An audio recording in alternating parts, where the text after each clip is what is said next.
అత్యంత గౌరవనీయులైన ప్రధాన ఉపాధ్యాయులు గారికి నాకు చదువుతున్న విద్యార్థులకు నా నమస్కారం.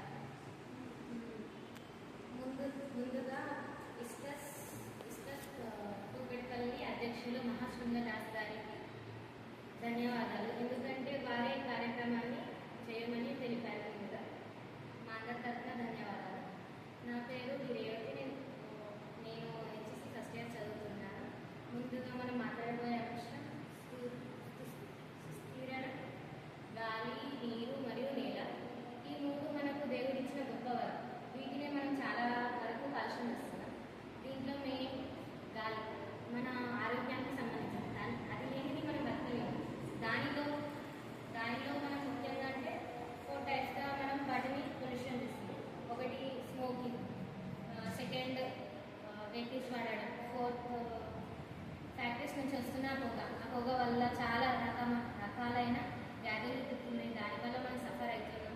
లైక్ క్యాన్సర్స్ లాంటివి చాలా ఉంటాయి. వాటి వల్ల మనం సఫర్ అయింది కాక ఇంకా వేరే వాళ్ళని కూడా సఫర్ చేస్తాం. స్మోకింగ్ మనం తాగింది కాక ఇంకొకరి వాళ్ళ హెల్త్ కూడా ఖరాబ్ చేస్తున్నాం. కాబట్టి మనం ఎంత మానేస్తే వాళ్ళు కూడా అంత హెల్తీగా ఉంటారు. మనం కూడా ఫ్యామిలీతో హ్యాపీగా ఉండొచ్చు. స్మోకింగ్ ఎంత తక్కువ చేయాలంటే చాలా తక్కువ చేయాలి. ఇప్పట్లో చాలా జనరేషన్ వాళ్ళు దానికి అలవాటు పడుతున్నారు. వెహికల్స్ మనం వెహికల్స్ బాగా వాడడం వల్ల పొల్యూషన్ జరుగుతుంది. దాన్ని రిమూవ్ చేసుకోవాలంటే ఎలక్ట్రిక్ స్కూటీస్ కానీ, బైక్స్ కానీ, కార్స్ కానీ రెడీ చేయొచ్చు. బైసైకిల్స్ అయితే బెస్ట్, ఎక్సర్సైజ్ అవుతుంది బాడీకి, ఫిట్ అండ్ హెల్తీగా ఉంటారు. ఎయిర్ పొల్యూషన్ కాదు. వాటర్ పొల్యూషన్కి వస్తే కెమికల్ వేస్టేజ్ని మొత్తం రివర్స్లోకి వేయడం వల్ల నీటిలో ఉన్న సూక్ష్మజీవులతో ఉన్న మన బెనిఫిట్స్ కూడా మనమే చంపేసుకున్నట్టు. మన చేతులతో మన ఫుడ్ని మన హెల్త్ని మనమే ఖరాబ్ చేసుకుంటున్నట్టు. ఇది చాలా ఎక్కువైపోయింది ఈ మధ్య. ఫ్యాక్టరీస్ నుంచి వస్తున్న కెమికల్ ఫుడ్ అంతా దాంట్లోనే పడేయడం వల్ల ఫిషెస్ చనిపోతుంది. ఫిషెస్ చనిపోవడం వల్ల మన ఫుడ్ కూడా వేస్ట్.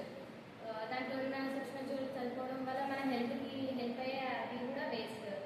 వాటిని అమ్ముతున్న వాళ్ళకి వచ్చే ఇన్కమ్ కూడా వేస్ట్ అవుతుంది. ఇలా మనం తాగే నీరు కూడా చాలా వేస్ట్ అవుతుంది. మనం రోజుకి 6 లీటర్స్ 2 లీటర్స్ వాటర్ తాగితే మనం హెల్తీ ఉంటుంది. అలాంటి తాగే నీరుని ఇంతగా మనం వేస్ట్ చేస్తున్నాం. కాబట్టి ఈ వేస్ట్ కెమికల్ని రీయూజ్ చేస్తూ అన్న దాన్ని న్యాచురల్గా మనం యూజ్ చేసుకోవాలి. ఇలా వాటర్ సొల్యూషన్ని మనం రిమూవ్ చేసుకోవచ్చు. న్యాచురల్గా అయితే ట్రై చేయొచ్చు. ట్రై చేస్తే రానిదంటూ ఏది లేదు. ట్రై చేద్దాం. నేల విషయానికి వచ్చేసరికి అగ్రికల్చర్ ఒకప్పుడు న్యాచురల్గా ఎరువులు వాడి పండించేవారు. ఇప్పుడు మాత్రం కెమికల్స్ వాడుతూ వాటిని పండిస్తుంది. కానీ ఎరువులు వాడి పండిస్తే చాలా బెనిఫిట్స్ ఉన్నాయి. నేల కూడా సారవంతంగా ఉంటుంది. ఒకప్పుడు వానపాములు అనేది చాలా ఉండేది. నేల కూడా బాగా మంచిగా ఉండేది. ఇప్పుడు కెమికల్స్ వాడడం వల్ల నేల మొత్తం ఖరాబ్ అవుతుంది. అట్లానే బోర్స్ వల్ల కూడా కొంతవరకు ఖరాబ్ అవుతుంది. ఎందుకంటే క్రాక్స్ రావడం నేలల్లో ఇలా చాలా జరిగినాయి. అండ్ ఈ ప్లాస్టిక్ విషయానికి వస్తే నేల మీద చాలా ఇట్లా పడేసిన దానివల్ల అవి కౌస్ తింటాయి. వాటి హెల్త్ పడవుతుంది. దానివల్ల అవి కూడా సఫర్ అవుతుంది. మనం సఫర్ అయింది కాక వాటిని సఫర్ చేస్తాం. అవి నోరు లేని జీవాలు, చెప్పుకోలేని. మనం చెప్పుకోగలుగుతాం.